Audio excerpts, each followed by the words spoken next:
მოგესალმებით ეთერშია რადიო თავისუფლების ყოველდღიური პროგრამა საუბარი თავისუფლებაზე. მე ვარ გოგი გვახარია. მიმყავს ეს გადაცემა, რომელიც ყოველ სამუშაო დღეს გადის. ჩვენი რადიოს ეთერში გოჩა ლეჟავაა დღევანდელი გადაცემის ხმის რეჟისორი. ჩვენ პარასკევს ვისაუბრეთ კვლევაზე, რომლის პრეზენტაცია მოეწყო სულ ახლახანს 14 მარტს. თბილისის განვითარების ფონდის მუშაობა შეისწავლა ორმა ორგანიზაციამ, ახალგაზრდა იურისტთა ასოციაციამ და თბილისის ჰამქარმა. ახალგაზრდა იურისტთა ასოციაციის წარმომადგენელი იყო ჩვენი გადაცემის სტუმარი სულხან სალაძე გვესაუბრა ამ კვლევაზე, თუმცა მაშინვე აღნიშნა, რომ დეტალები, რომლებიც ალბათ უფრო კულტურული მემკვიდრეობის დაცვას, უფრო შეიძლება ასე ითქვას, მხატვრულ მხარეს ეხება, რატომაც არა ასე ვთქვათ, ეს დეტალები შეისწავლა უფრო თბილისის ჰამქარმა, ანუ როგორ ხდება კულტურული მემკვიდრეობის დაცვა საქართველოში და როგორ ანხორციელებს თბილისის განვითარების ფონდი ამას. თბილისის ჰამქარი დღეს ჩვენი გადაცემის სტუმარია, ცირა ელისაშვილი ჩვენი გადაცემის სტუმარია და დღეს სწორედ ამ თემაზე ვისაუბრებთ. სულხანმა ისაუბრა უფრო შემოსავლებზე, ისაუბრა იმაზე თუ როგორ ხორციელდებოდა ტენდერი, რაც ალბათ ძალიან მნიშვნელოვანია, მაგრამ ახლა ჩვენ ვისაუბრებთ უშუალოდ იმაზე თუ რას აკეთებდა თბილისის განვითარების ფონდი კულტურული მემკვიდრეობის დაცვის თვალსაჩინით და რომელ ძეგლებზე ალბათ ყველაზე მნიშვნელოვანია ჩვენთვის არის საუბარი, ხო? რომელი ძეგლების აღდგენა რესტავრაციაზე, გადარჩენაზე დაიხარჯა ფული. მოგესალმებით.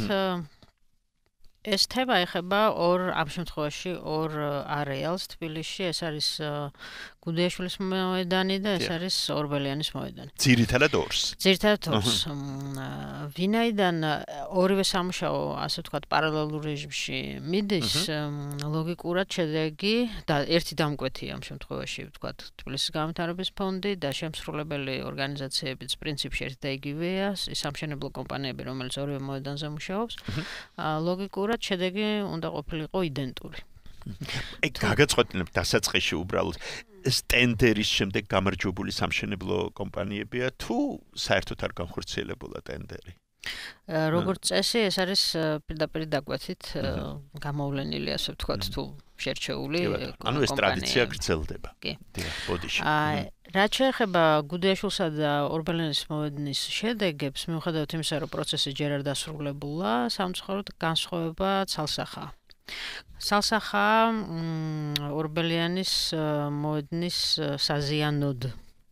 ანუ გუდიაშვილის მოედანზე რეაბილიტაცია მეთოდოლოგიის დაცვით და ჩვენ 2007 წლიდან რასაც ვითხოვდით, იმას ვითხოვთ ახლაც, ეს არის რესტავრაციის სრული დაცვა და არა სხვა რამ.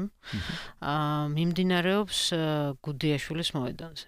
რაც ხდება ორბელიანზე, ეს არის იმის გაგრძელება, რაც წინა ხელისუფლებამ გააკეთა აღმაშენებლის პირველ მონაკვეთზე, შემდეგ ამავე ფონდმა და ამავე ხელისუფლებამ გააკეთა ვორონცოვის, ასე ვთქვათ, ნაწილზე და ეს ტენდენცია დავანგრევ ძველ იერსახეს მივცემ და ახალს ავაშენებ და ის ახალი ძველს დაემსგავსება, ეს ტენდენცია მიდის ორბელიანზე. რატო არის ეს განსხვავება? იმიტომ რომ ჩვენ ყოველდღიურ რეჟიმში ვართ. იმიტომ რომ გუდიაშვილს უფრო იცავდით. გუდიაშვილი ჩვენი ღირსების თემაა და აქედან გამომდინარე ბოლომდე მივყვებით ამ თემას, თუმცა არსებობს რესურსი და ეს რესურსი შეზღუდულია, ამიტომ ჩვენ პარალელურად ვერანაირად ვერ გავაკეთებდით სრულფასოვან მონიტორინგს გუდიაშვილზე და ორბელიანზე ერთდროულად და ერთად. ამიტომ ვთქვით, რომ მოდით გუდიაშვილი იყოს ის თემა, რომელსაც აი ამდენი წლის განმავლობაში, უკვე 12 წლის განმავლობაში მივსდებთ და შეძლების დაგვარად ორბელიანსაც, ასე ვთქვათ, დავხედავთ. ორი მცდელობა გქონდა ორბელიანის მოედანზე შესვლის, ორივე დამთავრდა ფიასკოთ, იმიტომ არ შეგვიშვეს ამ მოედანზე თვითონ პროცესის დროს. ერთი და იგივე ფირმა ახორციელებს გამომრჩევლ კაცრავად. ძირითადად ერთი და იგივე კომპანიებია, ხო. და უბრალოდ არ შეგვიშვეს ჩვენი უსაფრთხოებიდან გამომდინარე, თუმცა ასეთივე რისკი არსებობს ჩვენ გუდიაშვილის მოედანზე, ხო? ამ პროექტის ფარგლებში საიამ მიმართა ოფიციალური წერილით ფონდს, სადაც პირდაპირ იყო მითითებული იმ ორი ადამიანის სახელი და გვარი, მათ შორის ჩემიც, რომ დავეშვით ორბელიანის მოედანზე და ამ წერილზე პასუხი უბრალოდ არ მიგვიღია უკვე რამდენი თვეა. რამდენიმე თვეა. ანუ ვერ შედიხართ. ვერ შევდივართ, თუმცა ჩვენ მაინც მოვახერხეთ იქ შესვლა და დაფიქსირება. უნდა ითქვას, რომ მაგალითად 24 შენობიდან, რომელიც ორბელიანის მოედანზე რეაბილიტაციის პროცესს გადის, 10 შენობა დანგრეულია მთლიანად. მათ შორის დანგრეულია ის შენობა, რომლის დანგრევაც პროექტის მიხედვით არ იყო გათვალისწინებული, ეს არის ფურცელაძის და თაბუკაშვილის კუთხეზე მდგარი შენობა, რომელიც მნიშვნელოვანი იყო გარდა არქიტექტურული მხარისა, იმითიც, რომ ის არის ალბერტ ზალცმანის აშენებული სახლი და ერთ-ერთი მახასიათებელი შენობა იყო თბილისისათვის, თავისი სადარბაზოს ძალიან განსხვავებული მოწყობით და ასე შემდეგ, მაგრამ სამწუხაროდ ეს შენობა შემოენგრათ, ქვია თუ რაც ქვია, ის აღარ არსებობს. არ მიკვირს, იმიტომ რომ როგორც წესი ასე ვაკეთებთ ჩვენ რეაბილიტაციებს. რატო დაიწყება ეს პროცესი გუდიაშვილზე? იმიტომ რომ ეს ზედამხედველობა არსებობს, იმიტომ რომ რაღაც პროცესებს ვაჩერებთ, იმიტომ რომ აუცილებლად უნდა ითქვას, რომ ჩვენ თვითონაც ძალიან განკვირვებული ვართ, მაგრამ უპრობლემო კომუნიკაცია არის თბილისის მერიასთან, მაგრამ პრობლემური კომუნიკაცია რჩება განვითარების ფონდთან. ამიტომ თუ რაიმე საკითხი არის მოსაგვარებელი გუდიაშვილზე, ჩვენ ესე შემოვლითი გზით მივდივართ და უკავშირდებით მერიას და მერია აგვარებს ამას ფონდთან. თუმცა არის ერთი ძალიან მნიშვნელოვანი თემა, რომელიც გუდიაშვილის მოედანს უკავშირდება, რომ სახელოვნებაცოდნე უკვლევა გაკეთდეს იმ არქეოლოგიური ფენების. ხო, ნუ მე მხატვრული ვთქვი და გულისხმობდი ზუსტად ამას, არტეფაქტებზე. არტეფაქტებისა, რომელიც იქნა აღმოჩენილი და ეს კიდევ ცალკე პრობლემაა, მაგრამ ფონდმა უკვე 4 თვეა ვერ მიიღო გადაწყვეტილება იმის შესახებ, რომ აიყვანოს 2 ხელოვნებაცოდნე, რომელიც ამ კვლევას დადებს. არა და დრო მუშაობს ამ არტეფაქტების და ამ არქეოლოგიური ფენების წინააღმდეგ და უკვე დაიკარგა ის რაღაცა, რაც თავის დროზე აღმოჩნდა, იმიტომ რომ ამას თავისი წესი აქვს, გამაგრება, კონსერვაცია და ასე შემდეგ და ამ მიუღებელი გადაწყვეტილების ფონზე იკარგება ძალიან მნიშვნელოვანი არქეოლოგები ყავთ განვითარების ფონდში. არქეოლოგები განვითარების ფონდში არ აყავთ, ისევე როგორც არქიტექტორ-რესტავრატორები განვითარების ფონდში არ აყავთ. ეს კიდე ცალკე პრობლემაა. ანუ პრინციპში ეს შემადგენლობა გავს ძველ შემადგენლობას წინა ხელისუფლების მენეჯმენტი იცვლება გვარდასახელების კუთხით, თუმცა მუშაობის სტილი არ იცვლება, როგორც სულხანმა გითხრა. მუშაობის სტილი არ იცვლება და მე შემიძლია გითხრათ, რომ ამ მენეჯმენტის პირობებში სრულიად დახურულია ფონდი საზოგადოებისათვის, იმ დაინტერესებული საზოგადოებისთვის, მაგალითად ვინც იგივე გუდიაშვილის მოედანზე ამდენი წლის განმავლობაში იცავდა ამ ტერიტორიას, ხო? აი ესეთი მოცემულობაა, რომ გახსნილი ვართ კომუნიკაციის თვალსაზრისით მერიასთან, ფონდი დამძიმდა ამ თვალსაზრისით. მაგრამ მერია როგორ ხსნის ამას? ალბათ ბუნებრივია, რომ ალბათ დაუსვით ასეთი. რა თქმა უნდა, თუმცა ჩვენ თქვით ასეთი რამეც, რომ ვინაიდან ფონდთან ამ მენეჯმენტის პირობებში ძალიან ცუდი გამოცდილება გვაქვს, წერილებზე პასუხის არ გაცემა, კომუნიკაციაზე არ წამოსვლა და ასე შემდეგ, ჩვენ თქვით, რომ თუ საქმის გაკეთება გვინდა, ეს რუტინა აგვარიდეთ ფონდთან მიმართებაში და გადაწყვეტილება მიიღეთ ამ შემთხვევაში თქვენ. ამიტომაც მივდივართ პირდაპირ, ასე ვთქვათ, მერიასთან და მერის მოადგილესთან, ვინც კურირებს ფონდს, ეს არის ირაკლი ბენდელიანი, რომელიც რომ არა ეს დამოკიდებულება, ალბათ იგივე შედეგს მივიღებდით, რაც არის ორბელიანის. ცირა, ამ პრეზენტაციაზე წარმოადგინა ხამქარმა თუნდაც აი ორბელიანის ქუჩის ფოტოები მაინც. ხო? კი. ალბათ. მიუხედავად იმისა, რომ არ გიშვებენ შიგნით. კი. ხო. მაინც მოახერხეთ. ლაპარაკი არის ესე იგი ორ პროექტზე, როგორც მე ვხვდები, როგორც თქვით თქვენ დასაწყისში, თუმცა თბილისის განვითარების ფონდი თბილისის სხვა რაიონებშიც ვთქვით მუშაობს. ვიცით ჩვენ ეს პროექტები რას ანხორციელებს ახლა? ახლა მაგალითად რამდენიმე დღეა დაიწყო დედაენის ბაღის. დედაენის ბაღი. კი. ასევე მაგრამ პროექტს არ აჩვენებენ, როგორც ვიცი ყოველ შემთხვევაში მე Facebook-ზე. ძალიან მნიშვნელოვანია, რომ საზოგადოება ითხოვს და პირდაპირ აი მონიშნვას აკეთებს ხოლმე თავის პოსტებზე, ხო, რამდენიმე ადამიანი იმის შესახებ, რომ გვანახეთ წინასწარ რას აკეთებთ. და ნუ გვეუბნებით, რომ უკვე დავიწყეთ, იმიტომ რომ რა გააჩნია რას ვიწყებთ ამ შემთხვევაში, ხო? ეს პროცესი გრძელდება და სწორედ ამას გულისხმობ, რომ საზოგადოებასთან მიმართებაში ეს ფონდი ეს კანონის დარღვევაა, ხო?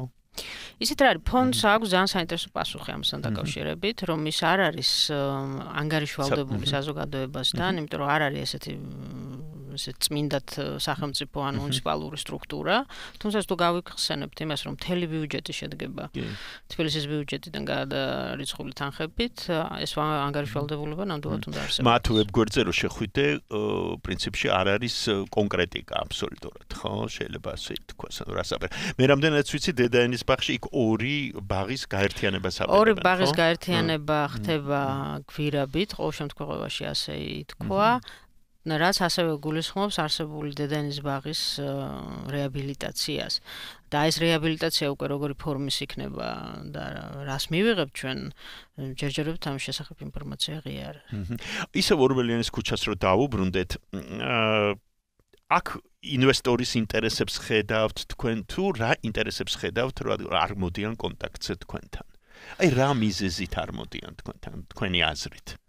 მე არ ვიცი რომ ჩაერევით მათ ფუნქციებში გაიწელება დრო ხო შესაძლებელია ამას ამობენ რომ ვთქვათ ხამქარს არაფერი არ მოწონს და ამიტომ უბრალოდ დრო ნამდვილად გაიწელება პირდაპირ შემიძლია გითხრათ იმიტომ რომ გუდიაშვილზეც იმიტომ გაიწელა ეს დრო რომ იქ როგორც აი ნახეთ გოგი როგორ არის საქმე თუ გუდიაშვილზე გამოჩნდა ძალიან მნიშვნელოვანი არტეფაქტები და არქეოლოგიური ფენები როგორ ფიქრობთ იგივე არ იქნებოდა რა თქმა უნდა ორბელიანის მოედანზე მაგრამ ამ შესახებ არანაირი ინფორმაცია არ აქვს ამიტომ იქ ბულდოზერმა ისე ემუშავა რომ არანაირი კვალი უკვე აღარ არსებობს. თუმცა მონიტორინგის გარდა სწორი მუშაობის შემთხვევაშიც კი თვითონ ფონდს უნდა გაეჩერებინა ასეთ შემთხვევაში მუშაობა, ჩაერთო იქ არქეოლოგი, მაგრამ ეს რა თქმა უნდა დროის გაწელვას ნიშნავს. თუ ამას მანდ გაწელვას ვეძახით. და რატომ ჩქარობენ? იმიტომ რომ ჩვენ რაღაც კონკრეტული თარიღიდან თარიღამდე ვაკეთებთ ხოლმე რეაბილიტაციას, ეს ტენდენცია გრძელდება, ხო, რაღაცას უკავშირებთ ამ თემას. არჩევნებს. არის რაღაც შეიძლება ეს იყოს არჩევნები, შეიძლება ეს იყოს რაღაც არ ვიცი გეგმა გრაფიკი მათ მიერ გაწერილი, იმიტომ რომ ამ გეგმის მიხედვით ზაფხულში უნდა დასრულებულიყო გუდიაშვილი და ახლა საუბარია რომ შემოდგომაზე დასრულდება. პირდაპირ გეუბნებით რომ ვერც ერთ თარიღზე ვერ დასრულდება, იმიტომ რომ აქ ჯერ პროცესები მიმდინარეა. მათ შორის ეს არქეოლოგიური თემა. ჩვენ მოვახერხეთ ის რომ როდესაც არქეოლოგია გამოჩნდა, საუბარი იყო იმაზე რომ რა გავაკეთოთ, მოდით დავაფიქსიროთ, ავიღოთ მე ეს არქეოლოგია და გავაგრძელოთ მუშაობა. ჩვენ ვამბობდით რომ არ შეიძლება ამის გაკეთება და თუ ეს და აუცილებლად მოითხოვს პროექტის შეცვლას, კონსტრუქციული გამაგრებისა, შენობების, მაშინ ეს პროექტი უნდა შეიცვალოს. აქაც გაიწელა დრო, იმიტომ რომ სამხარაულის საექსპერტო ბიურო იყო წინააღმდეგი ამისი. ამას თავის მიზეზები ჰქონდა და საბოლოო ჯამში მოხდა ისე, რომ გამაგრების მეთოდი შეიცვალა. თუ ადრე ფილა უნდა დაეგოთ და ეს ფილა ნიშნავდა იმას, რომ ბეტონში ჩაეფლეობოდა მთელი ეს არქეოლოგია, ახლა ლენტური ტიპის გამაგრება კეთდება და ეს არქეოლოგია იქნება ხილული, ასე ვთქვათ, საზოგადოებისათვის.